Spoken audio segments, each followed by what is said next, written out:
sí. Ok, Ay, qué bueno que pusiste el riñón, porque claro, pues, todo el eje renal, neurohipófisis, adenohipófisis, todo eso está ahí conectado. claro, relacionado Sí, claramente. buena foto. Ujú. Comenzamos entonces. Póngale nomás, Buenas Josué. tardes a todos, compañeros, docentes, profesor, o sea, doctora. Yo voy a hablar sobre el trastorno tanto del equilibrio ácido-base como del equilibrio hidroelectrolítico, ya por separado. La presentación se divide entonces en estas dos grandes secciones, que son estos dos equilibrios que pertenecen a la homeostasis del organismo. Para comenzar entonces, por el grupo de los trastornos del equilibrio ácido-base. Para dar un poco de contexto del abordaje clínico de lo que es el equilibrio ácido-base, debo mencionar de que es masificado y nosotros conocemos lo que es la ecuación de Henderson-Hasselbalch, ¿ya? Y de esta ecuación se desprende entonces el manejo tal y cual lo conocemos de los trastornos del equilibrio ácido-base, que es la aproximación fisiológica, como se llama en algunas publicaciones. Esta entonces va a depender de principalmente las concentraciones de hidrogeniones, ¿ya? De lo cual el logaritmo inverso de la concentración va a ser el pH, ya que es nuestra interpretación y es lo que nosotros encontramos en los exámenes. Ahora, esta concentración de hidrogeniones se estipula que depende de otras variables como son el bicarbonato, el hidróxido y el ácido carbónico, ya de manera independiente. Ahora, pero no obstante, en el año 1983 Peter Stewart hizo un análisis cuantitativo con variables independientes y estipuló que estas se modifican también de forma independiente del resto, ¿ya?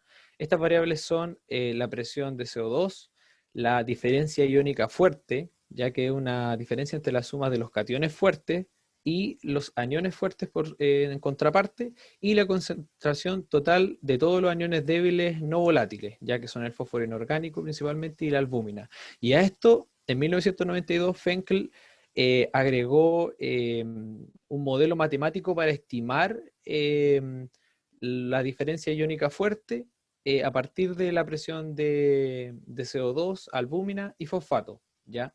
Ahora, menciono todas estas actualizaciones porque las publicaciones que revisé solamente se mencionaban y se decían que es un enfoque mucho más complejo que actualmente es utilizado por intensivistas y por anestesiólogos principalmente, ¿ya? Pero que para nosotros el manejo clínico se sigue utilizando la aproximación fisiológica, que es en base a la ecuación de Henderson-Hasselbalch, y todavía, dependiendo de los cuadros clínicos que se asocian a los trastornos del equilibrio ácido-base, todavía no se ha determinado si el nuevo planteamiento de Stewart Fenkel es mejor que la aproximación fisiológica. Ya todavía hay debate y todavía hay investigaciones con resultados contrapuestos. Entonces, para Josué, explicar, dígame. una pregunta. Cuando hablas de... eh, retrocede Ujú. el principio, ahí. Cuando hablas de diferencia iónica fuerte, se refiere al anion gap, ¿no? No, no, no, aparte del anion gap. El anion Ya. gap es más parte del cálculo que se hace con la aproximación fisiológica, Ujú. pero esta Ya. otra no tenía incluso el anion gap considerado, pero bueno, con la modificación que se hizo agregando la albúmina, el fosfato, no era solamente el anion gap, sino que es otra ecuación que ellos postularon. Ok. Gracias por la Ujú. aclaración. Entonces, para comenzar entonces la base fisiológica a grandes rasgos de lo que es el balance ácido-base. Eh, los ácidos que se producen en diferentes procesos metabólicos en el organismo van a tener su eliminación principalmente a través de la función renal y de la formación de bicarbonato, ya que es la función buffer o tampón del organismo que más logra modificar el pH para mantenerlo en una neutralidad estable, ¿ya? En este proceso nosotros debemos considerar, por ejemplo, para el valor ácido, la acidificación, los niveles de CO2 que circulan por el cuerpo, ¿ya? Los cuales van a estar regulados principalmente por la ventilación a nivel alveolar, ya con un transporte a través de la hemoglobina y una liberación a través del proceso de la respiración, ¿ya? Y como les digo, la excreción a través de los riñones, tiene una función fundamental, como vamos a ver más adelante, es la regulación de las concentraciones de estas sustancias que van a estar equilibrando el pH, ¿ya? De esta forma, entonces, basado en esta premisa, la aproximación fisiológica se centra en los valores del pH, la presión de CO2 y las concentraciones de bicarbonato plasmático, ¿ya? En cuanto a los valores normales del pH, es un rango entre 7,35 y 7,45 el rango neutral, ya fisiológico, lo cual equivale, como ya les decía, a una concentración de 40 más menos 5 nanomolares de hidrogeniones, ¿ya? Esto es fundamental clínicamente para reflejar la severidad del trastorno del equilibrio ácido-base, como vamos a ver también, vamos a desglosar más adelante. La presión de CO2 tiene un valor normal entre 35 y 45 milímetros de mercurio y refleja dentro de estos trastornos la respuesta respiratoria, ¿ya? Al desequilibrio ácido-base.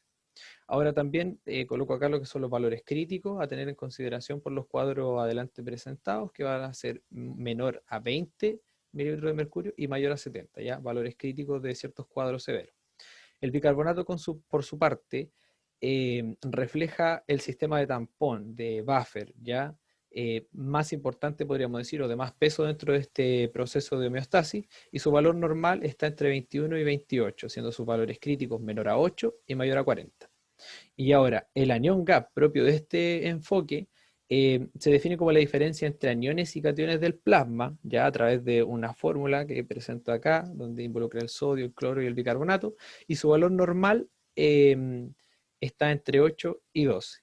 Ahora, el valor del anión gap es fundamental en la acidosis metabólica, ya porque nos permite reconocerla, como voy a mostrar a continuación también.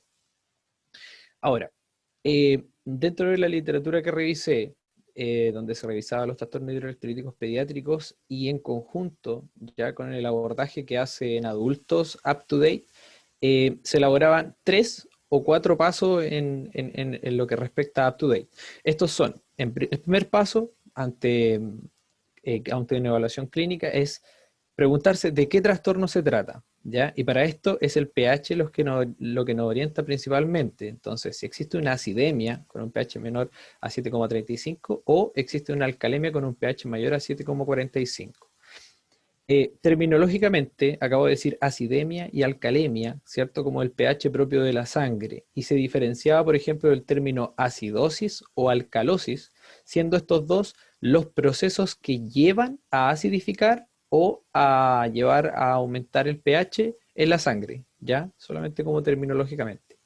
La segunda pregunta clínica que se postulaba ¿es adecuada la compensación? Y eso lo vamos a revisar en profundidad más adelante con los procesos de compensación, si esta es efectiva o inefectiva, para lo cual hay varias fórmulas también. Y en tercer lugar, ¿cuál es la causa? ¿Ya? Y para buscar cuál es la causa, nos debemos orientar entonces los resultados de la presión de CO2, las concentraciones de bicarbonato y también el anion gap. Y el cuarto punto que establecía UpToDate, por ejemplo, es establecer un diagnóstico clínico, ¿ya? Y eso lo hacemos entonces identificando las condiciones subyacentes que están produciendo el cuadro de desequilibrio, o también identificando los síntomas y signos que hay en el paciente que nos orientan hacia una causa u otra.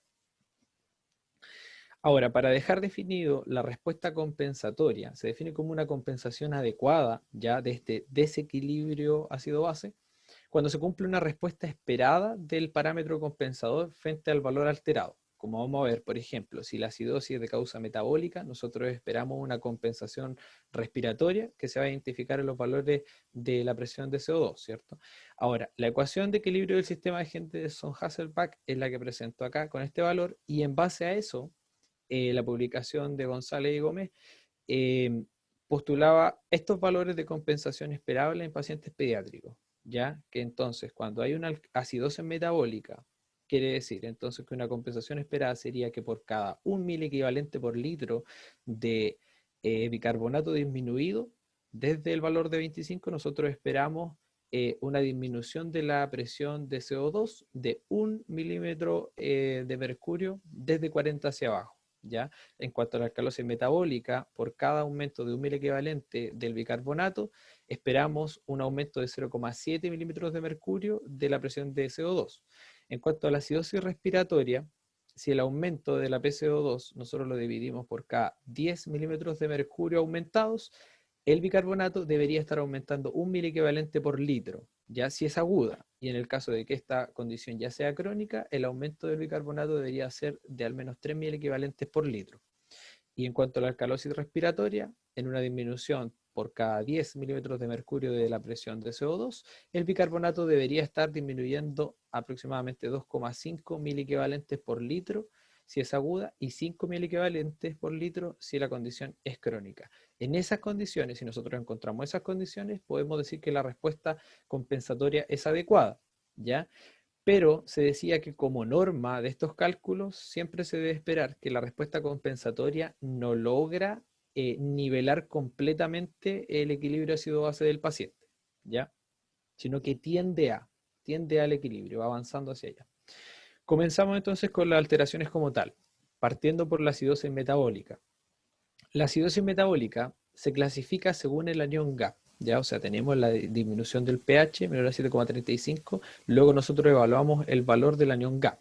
Si el anión GAP está aumentado, nosotros hablamos de una acidosis metabólica normoclorémica, ¿ya? Que se relaciona principalmente a ganancia de ácidos, los cuales pueden ser endógenos, en el caso de la cetoacidosis que presentaba, por ejemplo, nuestra compañera en la mañana, o en caso de ácido láctico por diferentes procesos metabólicos y acumulaciones de ácido láctico, ¿ya?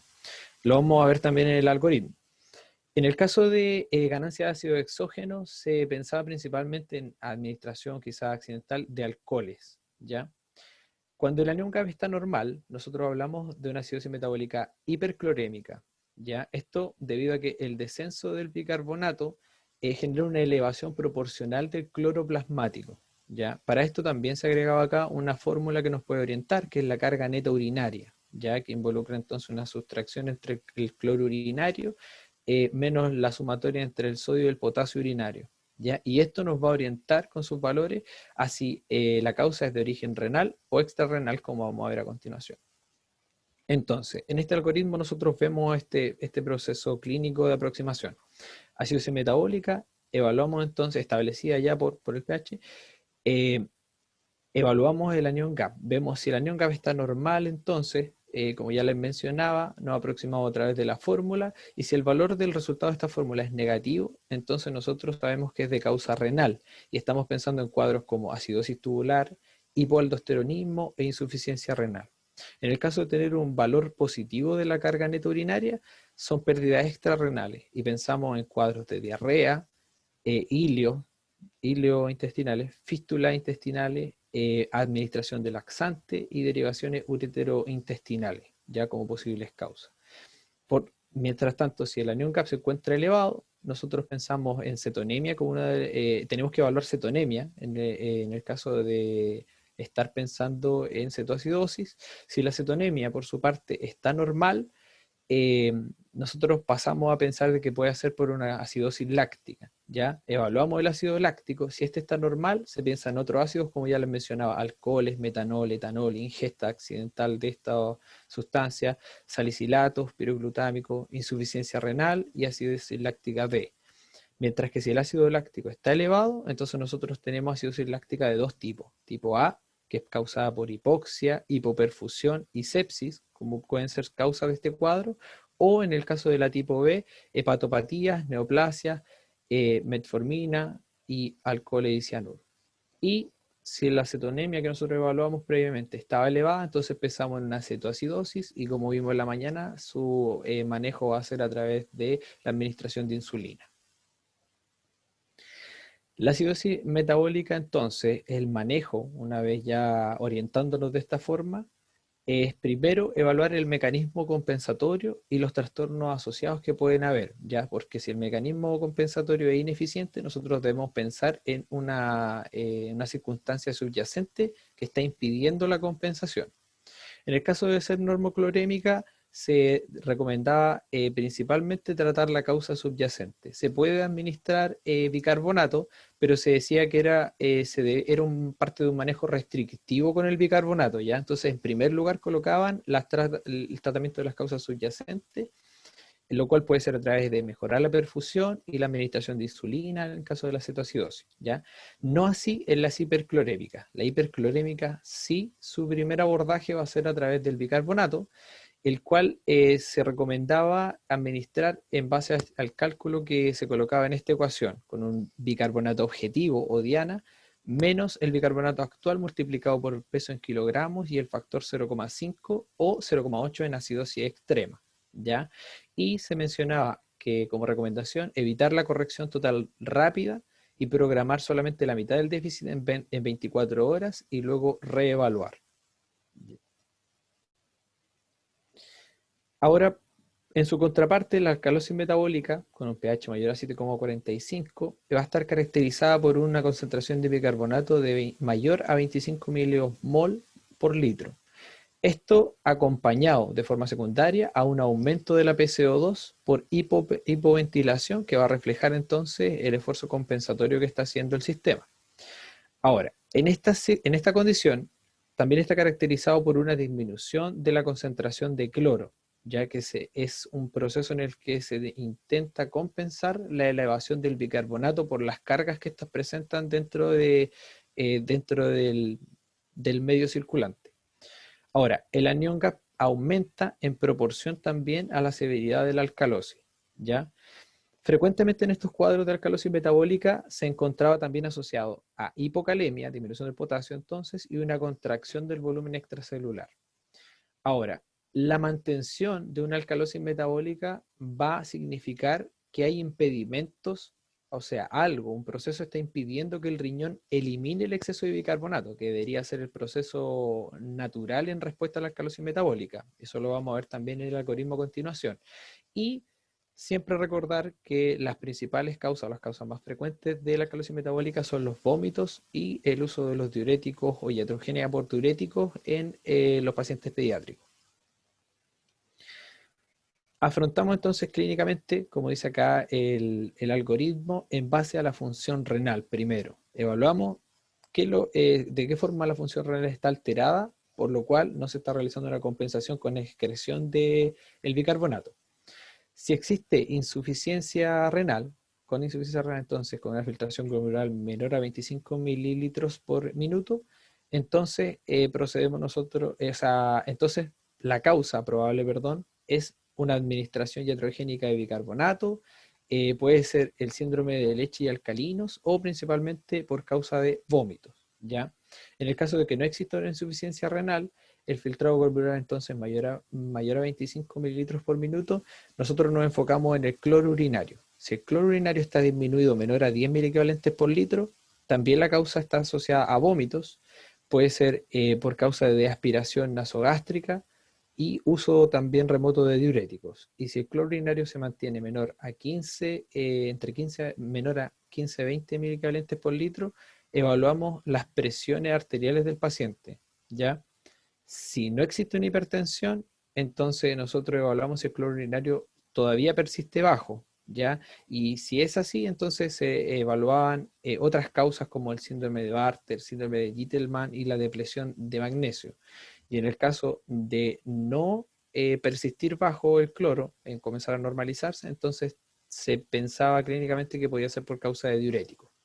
Ahora, en el caso de existir hipertensión asociada a este cuadro, podrían existir, se empezaba a evaluar la relación entre el eje de renina, angiotensina, aldosterona. Ya si la renina y la aldosterona estaban aumentadas, entonces se pensaba en las causas como estenosis arteria renal, hipertensión maligna, tumores productores de renina. Si la renina está baja pero con una aldosterona elevada, entonces nosotros pensamos en causa como hiperaldosteronismo primario. Y si ambas están disminuidas, síndrome de Cushing, síndrome de Liddle y también el uso de corticoides externos pueden ser la causa de este cuadro. El manejo entonces de esto se daba en estas recomendaciones. Primero, suspender la fuente exógena de álcalis si es que la hay, ya si es que hubo una administración de bicarbonato, de citrato, de acetato, suspender esto como causa exógena. Y proceder a corregir la causa subyacente o controlar cualquiera de estos cuadros que, bueno, son variados y son complejos, y muchos de ellos asociados a alteraciones cromosómicas o congénitas del paciente, ¿ya? Y también siempre poner enfoque en corregir la hipocalemia que se puede haber producido y que era frecuente en estos cuadros. En cuanto a los procesos por causa principal o primaria respiratoria, partimos con la acidosis respiratoria, con el pH menor a 7,35, debido entonces a una causa respiratoria que se expresa a través de la presión de CO2 mayor a 45 milímetros de mercurio. Eso es lo que nosotros encontramos y nos orienta hacia este cuadro. Entonces, primero, evaluar si es una condición aguda o crónica, ¿ya? Esto principalmente porque recordemos que el ritmo de excreción de CO2 va a estar directamente proporcional o relacionado a la ventilación alveolar, por lo cual una disminución de la ventilación va a significar una retención de CO2 y un aumento entonces de las presiones de CO2 que van a significar una acidemia, ya que van a llevar hacia una acidemia. Ahora, en respuesta a este proceso de acidosis, existía primero una respuesta rápida, que es el tamponamiento intracelular, que es un proceso que va entre 10 a 15 minutos establecido el cuadro, donde interactúa la hemoglobina principalmente y las proteínas, ¿ya? Y se decía que este tamponamiento solamente logra elevar el bicarbonato un miliequivalente por cada 10 milímetros de mercurio del aumento que hubo en la presión de CO2, ¿ya? Mientras que la respuesta renal, que es mucho más larvada, o sea, va a ser una hipercapnia crónica que ya va a durar 3 a 4 días, como son insuficiencias respiratorias de curso más crónico, infecciones respiratorias, como vamos a ver más adelante, aumenta la excreción urinaria de amonio, de la acidez titulable y del cloro, ya para ir disminuyendo así para ir aumentando así el pH.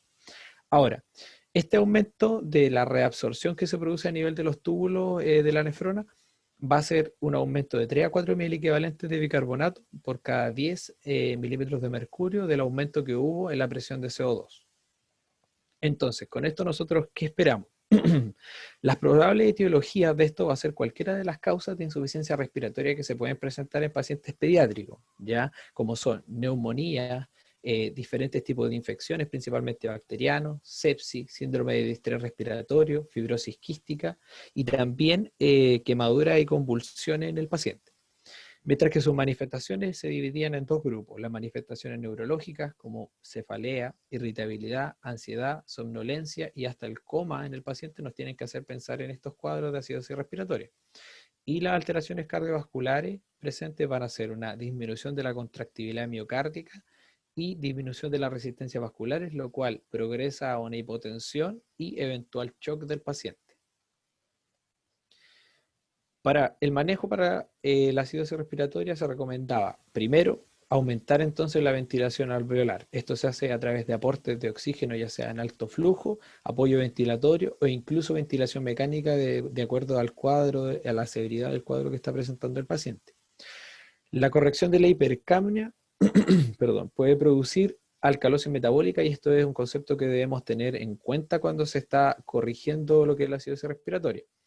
Pero se mencionaba que, dado o producido este caso, estos cuadros responden bien a la expansión de volumen y se recomendaba el uso de suero fisiológico para esto. En cuanto a la alcalosis respiratoria, caracterizada entonces por un pH mayor a 7,45, que está obviamente relacionado, derivado de cualquier proceso en el que se disminuye la presión de CO2, se encontraba secundariamente como causa de esto una hiperventilación alveolar, ¿ya? Sus causas más frecuentes eran por lesiones orgánicas del sistema nervioso, como pueden ser traumatismo encefálico, encefalitis, edema cerebral, ¿ya? Pero también se mencionaban polipneas sin lesiones orgánicas o a veces psicógenas, que podían ser por cuadros de histeria o iatrogenia en el caso de la ventilación mecánica. Ahora, También tiene dos respuestas. El tamponamiento intracelular, en el que participa la hemoglobina, los fosfatos y las proteínas, va a ser a través de una liberación de hidrogeniones que se unen al bicarbonato para formar el H2CO3, ¿ya? Esto va a disminuir 2.000 equivalentes por litro de bicarbonato por cada 10 milímetros de mercurio de la disminución que hubo de presión de CO2. Mientras que la respuesta renal, que nuevamente se tarda entre 3 a 4 días, hace una disminución de la reabsorción del bicarbonato, entonces, para disminuir los valores de pH con el fin. Entonces genera una excreción urinaria de amonio y de acidez titulable y logra disminuir 5.000 equivalentes por litro de bicarbonato por cada 10 milímetros de mercurio de la presión de CO2 que ya había sido disminuida.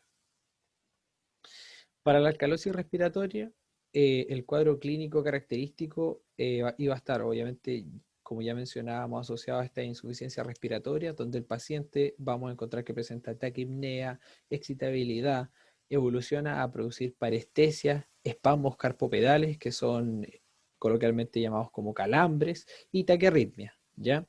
Mientras que el tratamiento se enfocaba en tratar la causa subyacente, eh, y en el caso de las formas psicógenas, algo que coloqué acá porque lo recomendaba solamente la literatura, era que se puede hacer respirar al paciente el interior de una bolsa para así aumentar las presiones de CO2. Pero solamente se mencionaba acá y realmente no sé cuál será la realidad de la aplicación de eso en un paciente que está cursando con una alcalosis respiratoria. Ahora pasamos al segundo gran grupo, que son los trastornos del equilibrio hidroelectrolítico. Para comenzar con esto, debemos tener claro el siguiente concepto de la fisiología del balance hidroelectrolítico. Lo principal es que todo esto va a ocurrir en el medio interno, del cual obviamente está dependiendo siempre del agua corporal. El agua corporal se puede dividir en dos grandes grupos, que es el líquido intracelular y el líquido extracelular. En cuanto al líquido intracelular, este depende principalmente o en gran parte de esta bomba sodio-potasio ATPasa, ¿ya? Lo cual va a mantener la osmolaridad del LEC y va a estar dependiendo de la disponibilidad de ATP, ¿ya? Lo cual puede generar un cambio en su función. Mientras que el líquido extracelular, dependiente del líquido intravascular, la linfa y el líquido intersticial como sumatoria, va a estar representado por un volumen sanguíneo de 80 cc por kilogramo en el recién nacido, ¿ya? Y por su parte también el líquido extracelular va a estar dependiendo de las presiones hidrostáticas y oncóticas, ¿ya? En lo cual, como sabemos, participan las proteínas que también están circulando. Y siempre hay que tener en mente la formación de terceros espacios que se producen con el aumento del líquido extracelular. Ahora, un paciente tiene los requerimientos basales de agua, hablando directamente del agua, que por peso se establecían como 10 cc por kilogramo en los primeros 10 kilos, 5 cc por kilogramo en los segundos 10 kilos, ¿ya? Ahora, por si esto se calcula por superficie corporal, pasa a ser 1.800 a 2.000 centímetros cúbicos por metro cuadrado, ya calculado a través de otra fórmula. Y siempre en pacientes pediátricos se debería tener en cuenta lo que son las pérdidas insensibles, ya que se evaluaban ya sea por peso o por superficie corporal, como coloqué acá. Ahora, recordar en qué cuadros puede haber un aumento del requerimiento de agua corporal, que pueden ser, por ejemplo, se decía que en casos de fiebre hay un aumento del requerimiento del 12% por cada grado Celsius que aumenta sobre una temperatura de 38 grados Celsius. Mientras que, por ejemplo, cuadros como taquipnea sin humidificación pueden aumentar entre 10 al 30% los requerimientos de agua.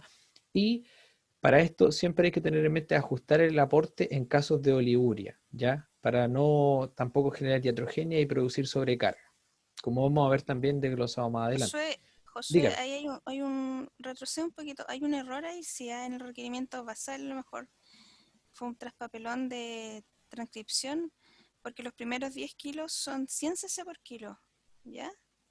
Los segundos Ciencias. 10 kilos son 50 y los terceros 10 kilos 20. Claro. Sí, ¿Sí? debo haberlo Sí. colocado con un cero menos. No sé si alguien se dio cuenta de eso. Entonces eso es Sí, doctora. Holiday, como lo dijo la doctora. Sí. sí, es lo de Holiday, ¿ya? Ya, Para que después cuando lo subas lo corrijas eso. Los ya. primeros 10 kilos son 100, los Ujú, segundos 10 kilos son 50 cc por kilo y claro, de los terceros 10 kilos para arriba son 20 cc por kilo, ¿ya? ya, La superficie corporal está bien y las pérdidas insensibles también.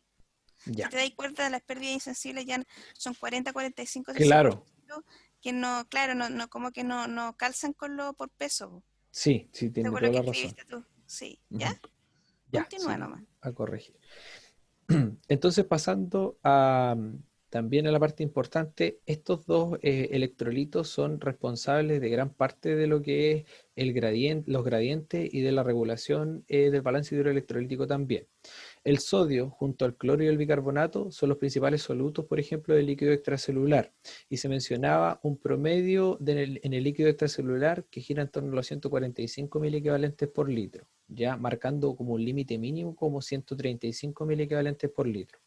Mientras que el potasio eh, es responsable también de ser regulado a través del gradiente mantenido por la bomba sodio-potasio ATPasa y su concentración en el líquido extracelular van entre el rango de 3,5 a 5,5 mil equivalentes por litro.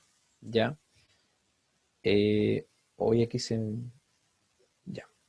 La natremia, entonces, una hiponatremia va a estar definida por una natremia inferior a 135 mil equivalentes por litro, ¿ya? Y esta va a estar clasificada, su aproximación, a través de tres categorías. La primera, entonces, es una hiponatremia con un sodio aumentado. Este puede ser sodio aumentado, sodio normal, sodio disminuido.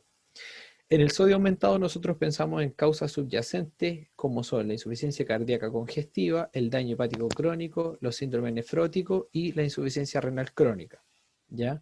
Como causa de este cuadro. Mientras que si nosotros encontramos valores de sodio normal, estamos pensando en un síndrome de secreción inadecuada de ADH, ¿ya? Donde también va a estar presente una hiponatremia que se caracteriza por no presentar hipovolemia o edema. Y si el sodio se encuentra disminuido, entonces nosotros pensamos en una disminución de la volemia, ya en el caso de la producción de ADH que se caracterizaba por ser principalmente no osmótica, ya no es por parte del proceso de la reacción osmótica, sino que es a través de la disminución del volumen, reaccionan los barroreceptores y llegan a una producción de la ADH, ya.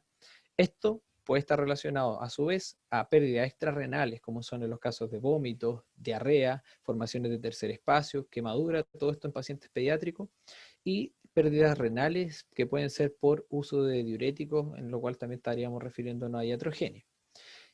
Por otra parte, podrían existir las pérdidas osmóticas, que pueden ser, por ejemplo, por glucosuria, por el uso de manitol como diurético osmótico, y en el caso también de la cetoacidosis. Y en cuanto a esto, se ponía especial énfasis en que cada 100 miligramos por decilitro de aumento de la glicemia, se produce una disminución de 1,5 mil equivalentes por litro de sodio.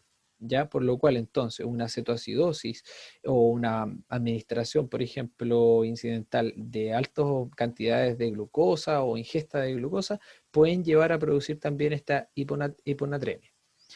Ahora, también siempre tener en mente ciertas enfermedades renales, injuria cerebral, insuficiencia suprarrenal, hipocalemia, porque también sus procesos, ya sean a nivel, por ejemplo, nervioso central, pueden llevar también a una desregulación a nivel renal y con eso también genera una hiponatremia, una pérdida excesiva de sodio. Ahora, los síntomas asociados a la hiponatremia estaban principalmente caracterizados por síntomas relacionados al sistema nervioso central, como son la letargia, apatía, cuadro de desorientación, náuseas, vómitos y también alteraciones neuromusculares como son los calambres o incluso el coma y convulsiones cuando ya los niveles de sodio disminuyen menor a 120 milicavalentes por litro. ¿Ya? Y siempre recordar que esto puede progresar hacia el cuadro severo que sería el edema cerebral. Ahora, el tratamiento recomendado era llevar el sodio mayor a 120 mil equivalentes, ¿ya? Y para esto siempre tener en cuenta no exceder el aumento más allá de 10 miliequivalentes por litro en 24 horas, ya porque esto producía un riesgo de mielinolisis pontina, ya obviamente relacionado a un proceso que debemos recordar como es el desbalance entre las presiones hidrostáticas internas de las células como son las neuronas y la salida rápida entonces de líquido por la administración que nosotros realizamos de sodio, que puede llevar entonces a la lisis, la destrucción de las células nerviosas. Y en Josué, hiponatremia, dígame. disculpa que la interrupción de nuevo, es que sabes que es importante ir corrigiendo al tiro algunos, em, algo que aparece ahí que se podría prestar para confusión, ¿ya? Ujú. Efectivamente, la hiponatremia es un trastorno hidroelectrolítico de los más frecuentes en pediatría, sobre el 60%, por eso que hay que manejarlo bien, la patología, digamos, o la condición. Entonces, ahí tú pones sodio aumentado, sodio normal y sodio disminuido, ¿ya? No se Ujú. preste para confusión porque en realidad el título que debería decir ahí, ¿ya? Es sodio corporal total aumentado, porque todas son hiponatremias, todas, ¿ya? Claro. O sea, lo que pasa es que es una relación entre el agua, ¿ya? Y la concentración de sodio en el plasma. Entonces, ahí la gente puede decir, pero ¿cómo sodio aumentado? ¿Qué quiere decir eso? No, ahí lo que debería decir es sodio corporal total aumentado, Claro. al medio Ujú. sodio corporal total normal y a la derecha sodio corporal total bajo, que no es lo mismo, ya no es lo mismo que, porque se podría prestar para una concentración de sodio disminuido, Claro. incluso arriba a la izquierda podría uno decir, chuta, eso es una hipernatremia, ¿no es verdad? Y Claro. dependiendo de esos tres, ya uno lo que tiene que, para poder distinguir en qué tipo de hiponatremia estamos enfrentados, ya decir, medir, ojalá, idealmente, y lo que se tiene que hacer es medir sodio urinario, ¿ya? Y ahí si está menor a 10, si mayor a 20, también se puede medir eh, sodio urinario asociado también al cleaners de agua libre, por ejemplo, que también se puede medir. Pero fundamentalmente ahí lo que debería decir, en vez de decir sodio aumentado, sodio normal o sodio disminuido, es el sodio corporal total Claro. elevado, sodio corporal total normal, sodio corporal total bajo, ¿ya? Lo demás Ujú. que está abajo está bien, digamos, cuáles son las patologías que lo producen, ¿ya? Para Claro. que cuando Sí. lo mandes, lo pongas. Yo les voy a mandar igual un artículo bien interesante al WhatsApp sobre esta condición, ¿ya? Ya. Continúa nomás. Claro, quedábamos en lo que se recomendaba con hiponatremias que son leves, es una aproximación con restricciones del volumen hídrico solamente. O perdón, restricción en la administración de la reposición que se va a hacer. Ahora, en cuanto a la hipernatremia, bueno, también nuevamente se divide en estas tres categorías, como muy bien decía la doctora, porque es una anatremia como concentración mayor a 145. Las clasificaciones que colocaba acá, exactamente como dice la doctora, se refieren al sodio corporal y también están entonces clasificadas en sodio corporal disminuido, sodio corporal normal y sodio corporal aumentado. En el caso de sodio corporal disminuido, se piensa o se orienta hacia una causa como pérdida mayor de agua, ¿ya? Donde el sodio, o sea, el sodio, las concentraciones de sodio no se pierden al mismo nivel que se hace la pérdida de agua. Ahora, en estas pérdidas se caracterizaban también entre pérdidas extrarrenales o pérdidas renales. En las pérdidas extrarrenales nuevamente encontramos los cuadros prolongados de vómitos, diarrea y también la diaforesis como sudoración profusa. Ahora, las pérdidas renales van a estar más relacionadas a la hiperglicemia, a la hipoalimentación y a las pérdidas por piel, ¿ya? En cuanto al sodio corporal normal, se prevé una pérdida de agua sin pérdida de sodio, ya donde se retiene el sodio como tal. Estas pérdidas también pueden ser en base a extrarrenales o renales. Las extrarrenales principalmente se asociaban a las taquipneas, los cuadros de fiebre, las quemaduras. Mientras que las pérdidas renales se empezaba a comenzar o se evaluaba la posibilidad de existencia de la diabetes insípida, ¿ya? En cuanto al sodio corporal aumentado, se pensaba en aportes excesivos, ya sea la iatrogenia habitual, que es la administración de volumen, la expansión de volumen con sueros fisiológicos que aumentan el sodio como tal, o otras causas como pueden ser los cuadros de inmersión o la diálisis. Para esto, acercándonos al cuadro clínico, nosotros encontramos en el paciente presencia de irritabilidad, alteraciones sensoriales, tono muscular aumentado, vómitos y disnea, ¿ya? Y se puede llegar incluso a progresar el cuadro hasta una falla respiratoria, que en esta literatura se caracterizaba asociado principalmente o alrededor de un valor de osmolaridad de 430. Ahora, también esto puede progresar en su severidad hasta generar un coma e incluso convulsiones al paciente. El tratamiento para los cuadros de hipernatremia era principalmente el aporte de agua libre o de fluidos hipotónicos, ya para lo cual también había una recomendación de no exceder 1 miliequivalente por litro hora si el sodio estaba menor a 165, ¿ya? Esto todo en un cálculo que se debe hacer en 24 horas y luego reevaluar, ya porque existe con la compensación que nosotros hacemos. Si es acelerada, existe un riesgo de producir edema cerebral en el paciente. Ahora, si se sospecha de la diabetes insípida, la recomendación era realizar un test de privación de agua. Y en el caso de ser un cuadro muy severo, se recomendaba la administración de diuréticos y de restricción del sodio. Pasando a la regulación del potasio, debemos conocer que existen sustancias hipokalemiantes y sustancias hiperkalemiantes, o cuadros clínicos que también realizan la misma función. En cuanto a los cuadros clínicos, como habíamos mencionado, la alcalemia puede generar una disminución de la concentración del potasio. Ya se mencionaba incluso de forma así, de forma ya eh, de valores estadísticos que cada 0,1 unidad internacional o unidad del pH aumentado puede generar una pérdida de 1 miliequivalente de potasio, ya por lo cual las concentraciones de potasio, como había mencionado, siempre deben estar siendo monitorizadas en los cuadros o los trastornos del equilibrio ácido-base. Ahora, como sabemos, la insulina también genera que el potasio ingrese junto a la glucosa, lo cual disminuye también la concentración circulante del potasio. Y los mineralocorticoides como la aldosterona también generan una disminución del potasio, mientras que en los cuadros hiperkalemiantes encontramos la acidemia, ya porque el potasio forma parte del intercambio que se realiza con los hidrogeniones. En cuanto a lo que es la hipocalemia, se clasificaba en cuanto al déficit que existiera. Si es una hipocalemia sin déficit, entonces nosotros estamos pensando en causas como son el uso de agonistas B, por ejemplo, la administración de nebulizaciones de salbutamol en el asma, el uso de corticoides, las administraciones de epinefrina o una alcalemia que esté instalada en el paciente y causando el cuadro de hipocalemia.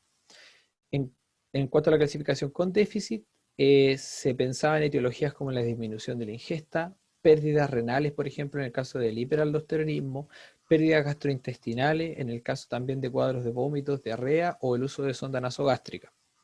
Y los síntomas que nosotros encontramos en la hipocalemia va a ser el ilio, la parálisis entonces intestinal, debilidades musculares, parálisis neuromusculares, intolerancia a carbohidratos y cambio en el electrocardiograma que también vamos a ver a continuación. Los cambios en el electrocardiograma que pasan a tener una gran importancia en los cuadros de hipocalemia porque pueden tener una repercusión severa en el paciente eran principalmente aplanamiento e inversión de la onda T, como podemos ver acá en la lámina de izquierda a derecha, depresiones de LST, formación de onda U, y puede esto, si nosotros encontramos estos signos, debemos sospechar que puede evolucionar hacia mayor severidad como producción de arritmias auriculares y arritmias ventriculares. Entonces el tratamiento que se recomendaba en este enfoque era el aporte de potasio, en el caso de que no sea un cuadro severo el que esté instalado, en administración oral con buena absorción.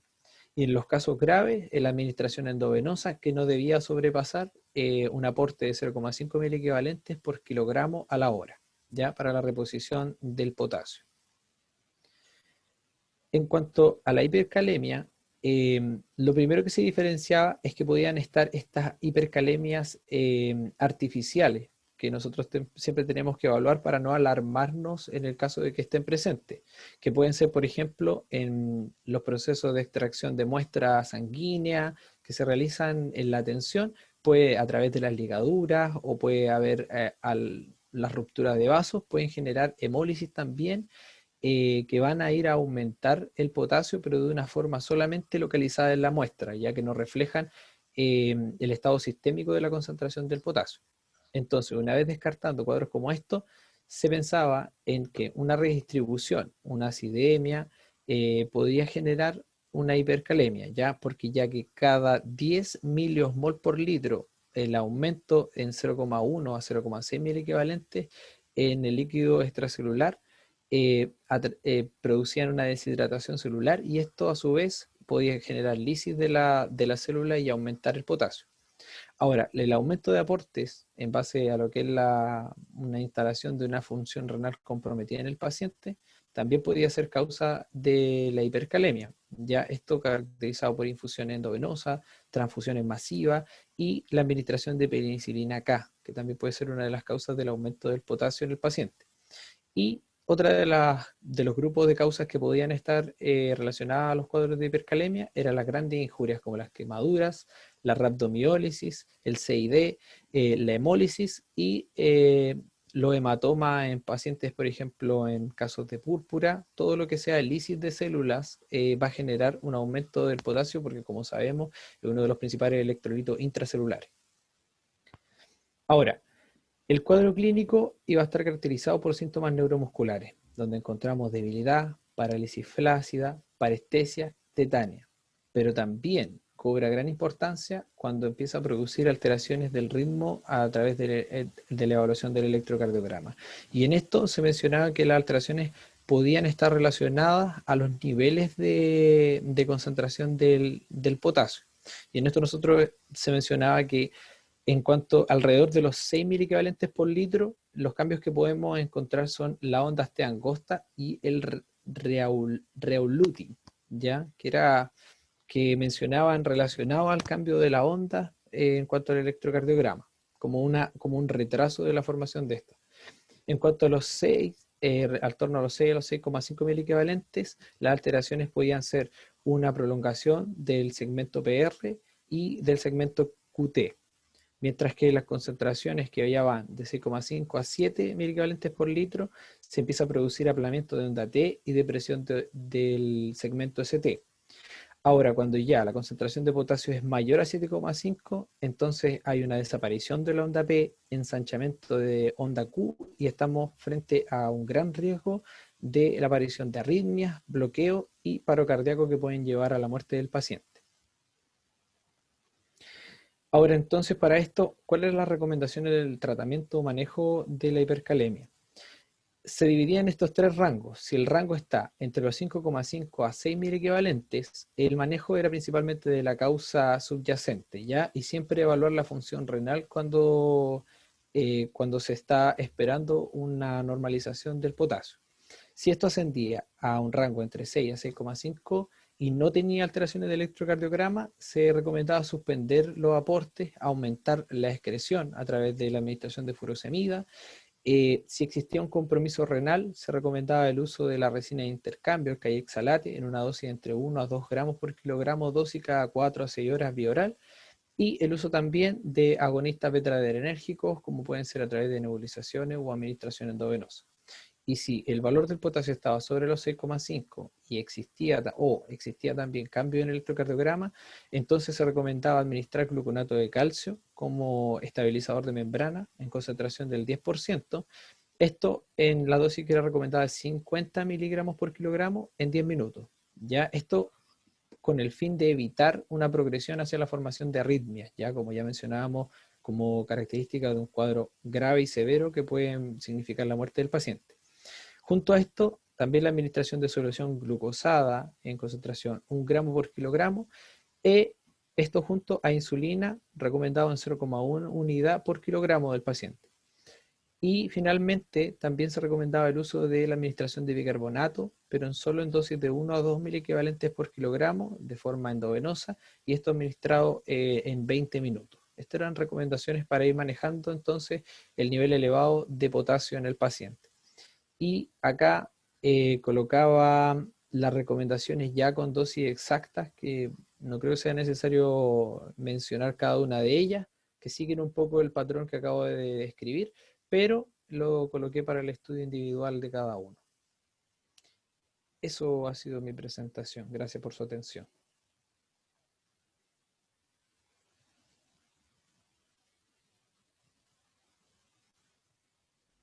Muy bien.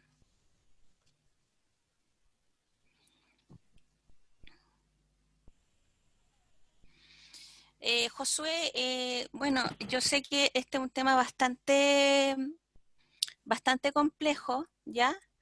Eh, el otro día nosotros tuvimos una presentación, no sé si está el doctor o la doctora Arredondo, el doctor Gutiérrez en la reunión. Parece que no, el doctor Gutiérrez está de turno, así que parece que no está. Pero el otro día tuvimos nosotros una presentación hecha por la becada y fue 3 veces lo que hiciste tú, ¿ya? Fue muy extensa. Bueno, ella es becada, el becado tiene que obviamente ser bastante más acucioso y más derechamente a los trastornos hidroelectrolíticos del recién nacido y del paciente pediátrico. Es más específico porque ella está haciendo la beca. Así que yo te felicito porque en realidad hiciste un muy buen resumen de algo que es extremadamente amplio, ¿ya? Eh, yo le recomiendo que haga las correcciones que yo te dije, ¿ya? Yo acabo de mandar al grupo un artículo que es bien interesante, está el doctor Álvarez ahí, que fue mi profesor de nefrología, em, que dice alteraciones, ¿qué es lo que dice, Efraín? ¿El título de la canción?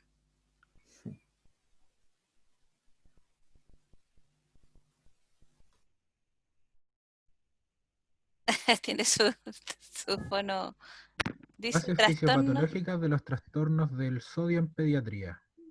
Sí, sí. Yo le recomiendo leer eso y leer, bueno, veo que te usaste también como artículos o sea, las clases de Zabal, que no está malo, está bien, digamos. ¿Ah?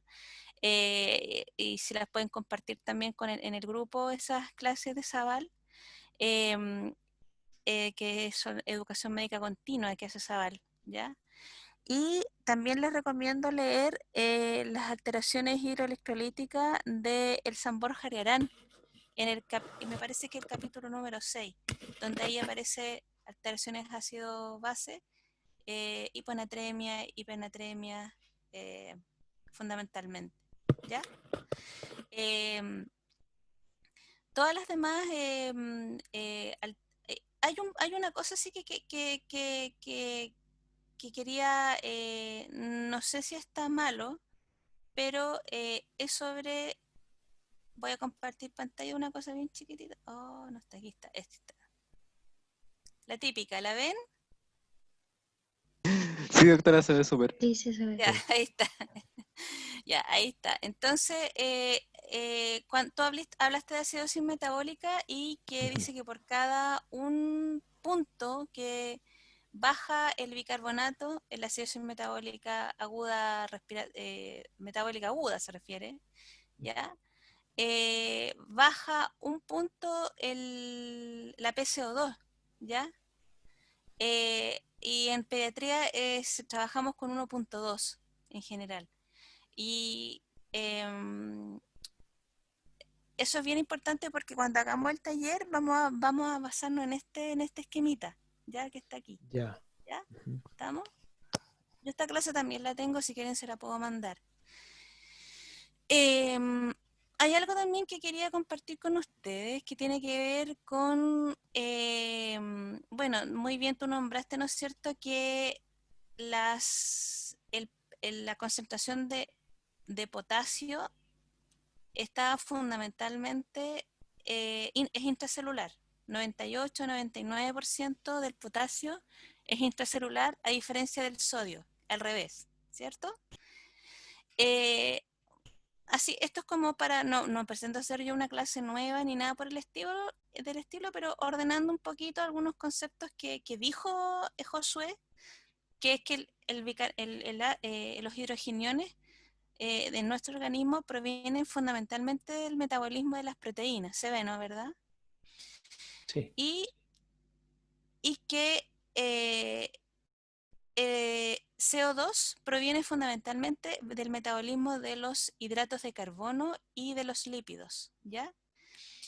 Que los hidrogeniones se pierden fundamentalmente a través de una adecuada función renal y que el CO2 se elimina fundamentalmente de acuerdo a una adecuada ventilación pulmonar, ¿ya? De tal modo que en general eh, para mantener este equilibrio, ¿no es cierto?, nos tenemos que mantener dentro de estos parámetros que están ahí al medio, que muy bien los nombró Josué, ¿ya? Y lo otro que les quería mostrar son dos cositas nomás. Uno es esto que está acá. ¿Lo ven? ¿Ya? ¿Qué pasa cuando nosotros tenemos una sobrecarga de ácido? Y este es un modelo, ¿ya? Que es del doctor, lo presentó el doctor Álvarez, ¿ya? Y explica un poco los trastornos del potasio y del sodio cuando nosotros estamos frente a una carga ácida, ¿ya? Entonces, por ejemplo, acá a la izquierda muestran una célula y a la derecha está el extracelular, ¿no es verdad? Y se aporta una carga ácida, que en este caso es hidrato, ¿cómo se llama? Ácido clorhídrico, ¿ya? Al medio extracelular. El ácido clorhídrico, ¿no es cierto?, se va a dividir, este ácido que se libera del ácido clorhídrico, ¿ya? Va a entrar a la célula y por ende, ¿no es cierto?, para mantener la electroneutralidad de la membrana, ¿ya?, por decirlo de alguna manera, tiene que salir sodio y tiene que salir potasio, ¿ya? De hecho, se sabe que ante una carga de ácido, ya el 57% o sea, el porcentaje de lo que se echa a mano fundamentalmente es intracelular en un 57% y el 43% es extracelular. ¿Se entiende? Es decir, el movimiento de potasio desde la célula, ¿ya? Desde...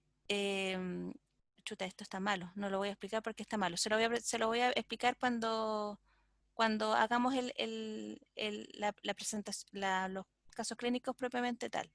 ¿Ya? Me quedó malo esto. Lo que está ahí abajo. Pero se entiende lo que le estoy diciendo, es decir, hay un tamponamiento normal, ¿no es cierto? ¿Ya? Del bicarbonato que anda en el plasma, se tampona, ¿ya? Y lo que sobra de hidrogeniones entra a la célula se sacrifica y sale potasio. Por eso que en situaciones de acidificación tenemos hiperpotasemia, ¿sí? Que como lo explicaba Josué, ¿sí o no? sí. ¿Mm? Sí. Sí, se Y entiende. sí, ese modelo a mí me gusta porque explica de manera sencilla cuestiones re difíciles, ¿ya? Eso ya lo dije, eso que está ahí.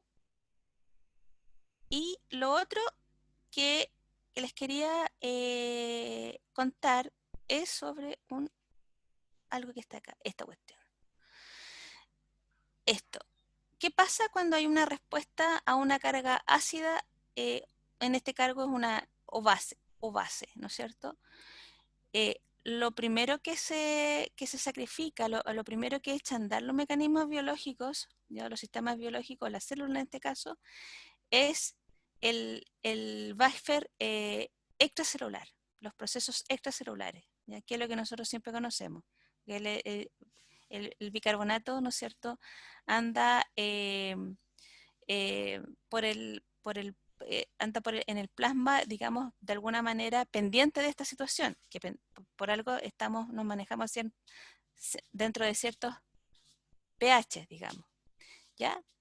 Posteriormente, y esto es instantáneo, en cuestión de minutos. ¿Cómo está? Está súper, si ustedes se fijan, está muy parado la línea acá, ¿no es cierto? Todos se echan a andar en el mismo momento, pero algunos requieren más tiempo. Por ejemplo, los buffer, ya los procesos intracelulares, ya, buffer intracelulares, se echan también a andar, pero están en su pleno apogeo ya entre las 6 horas de iniciado el proceso, por ejemplo, de un proceso de acidemia, ¿ya? Las compensaciones respiratorias se van a estar en todo su esplendor ya, entendiendo que esto en un paciente que está sano, disculpe lo que pasó ahí, se fue la imagen, está promedio 12 horas de iniciado el trastorno, ¿ya?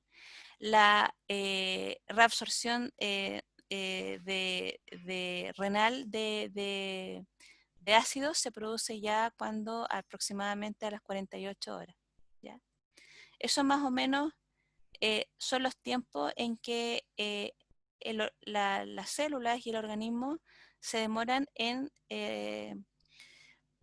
compensar de alguna manera los mecanismos de acidificación patológico o los mecanismos de álcalis patológico, ¿ya? ¿Sí? Sí, se entiende. ¿Sí? Sí, se entiende. Ya. ¿Hay alguna pregunta, algún alcance que alguien quiera hacer? ¿Alguna? Yo quería hacer un alcance, doctora, por lo mismo de los buffers y tener un poquito de cuidado con el uso de bicarbonato, porque, bueno, el bicarbonato siempre se ha dicho que se utilice cuando hay situaciones críticas y acidosis severa, porque por lo mismo cuando uno ingresa bicarbonato, el mecanismo buffer es tratar de que el bicarbonato se una al hidrogenión y se transforma en agua y en CO2. Entonces hay que tener cuidado con los pacientes que no puedan eliminar este CO2 que nosotros estamos generando en el paciente porque se van a complicar más. Entonces tienen que tener una buena mecanismo ventilatorio para eliminar eso. Entonces el uso de bicarbonato a veces es mucho más complicado y genera más mortalidad que no utilizarlo. Y por eso se tiene que utilizar como medida de salvataje en pacientes con acidosis severa. Y Sí. lo otro que quería como comentar, en el manejo de la hiponatremia, siempre hay que ser bien como estructurado y esquemático. Uno se lo va a leer como más de 10 veces el manejo de la hiponatremia y nunca se aprende como a la totalidad, pero lo importante es como hacerse preguntas claves en el manejo de la hiponatremia. Lo primero es que si el paciente está con síntomas severos, está con una convulsión, está con compromiso de conciencia, y uno ve que tiene una hiponatremia, obviamente que hay que tratarlo. Y los pacientes que están más estables, uno tiene que empezar a hacer estos exámenes y tratar de identificar cuál es la real hiponatremia. Y ahí, como tips, lo importante es hacerse dos preguntas. La primera es si es real o no. Y ahí, para ver si es real la hiponatremia, uno tiene que ver la osmolaridad plasmática, ver si es hiperosmolar, si es isosmolar o si es hiposmolar, porque la única real es la hipoosmolar. Y ahí, después de haber identificado la hiposmolar, hay que ver el BEC, hay que ver cómo está el paciente en cuanto a su volumen, si tiene edema o no, porque si tiene edema, ahí vamos a pensar de que es BEC aumentado, BEC normal y BEC disminuido. Entonces, esas dos preguntas son importantes hacérselas. La primera es si es real o no, y con eso ver el cálculo de la osmolaridad plasmática, y la segunda es ver cómo está clínicamente el paciente, si está con BEC aumentado, normal o no. Y ahí uno se puede ir orientando un poco en el manejo, porque es súper difícil en realidad enfrentar a un paciente con hiponatremia. Entonces hay que tener como pilares de manejo. Yo encuentro que es súper buen punto lo que dijo Claudio, porque en general, primero tener presente que la hiponatremia es un trastorno hidroelectrolítico es de lo más frecuente en pediatría, ¿ya? Si un paciente está en hiponatremia, ¿ya? Y no está convulsionando y no está muy sintomático, nos podemos dar el tiempo para poder estudiar ese paciente, ¿ya? y, por ejemplo, medir sodio urinario, ¿ya?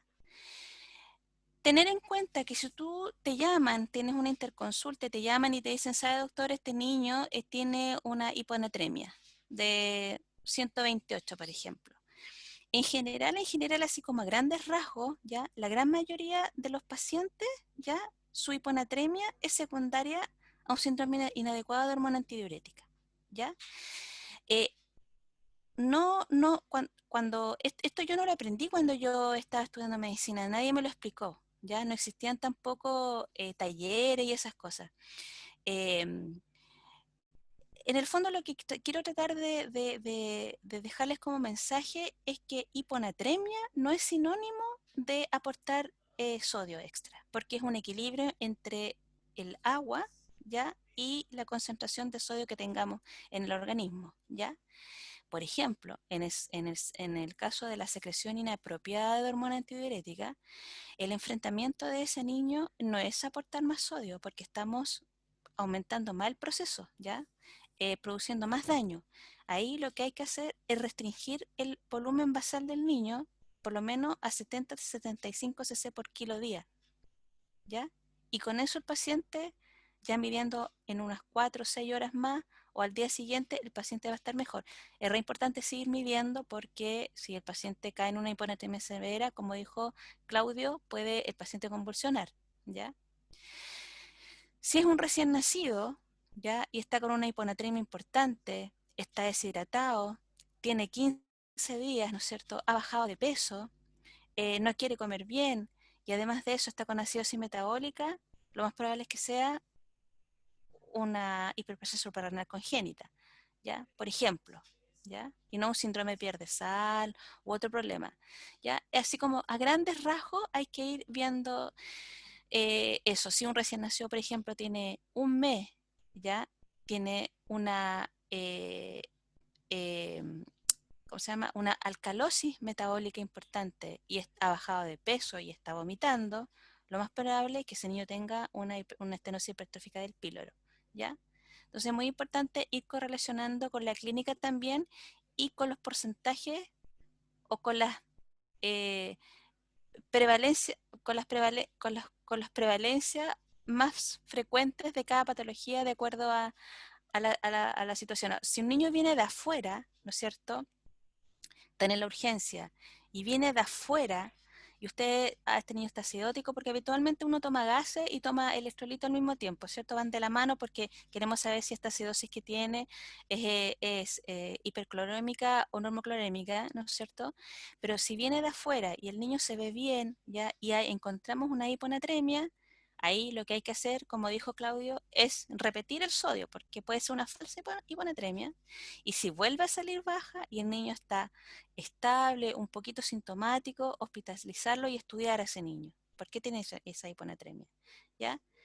Pero si están los niños hospitalizados, ¿ya? Lo más probable es que sea un síndrome de secreción inapropiada de hormona antidiurética. Ahora, para eso hay que medir sodio urinario, ¿no es cierto? Hay que se han hecho estudios del porcentaje, por ejemplo, de niños que son sometidos a una cirugía que no es banal, pero a esta altura del partido es una cirugía relativamente banal y no complicada, una apendicectomía, por ejemplo, y un gran porcentaje de niños con apendicectomía que han estado sometidos a una cirugía como una apendicectomía, ya pueden hacer síndrome de secreción inapropiada de hormona antidiurética, ¿ya? Eso fundamentalmente. Igual que hipernatremia no quiere decir necesariamente restringir de sodio al paciente, sino que el llamado es estudiarlos, ¿ya? Eso. ¿Alguna duda, pregunta?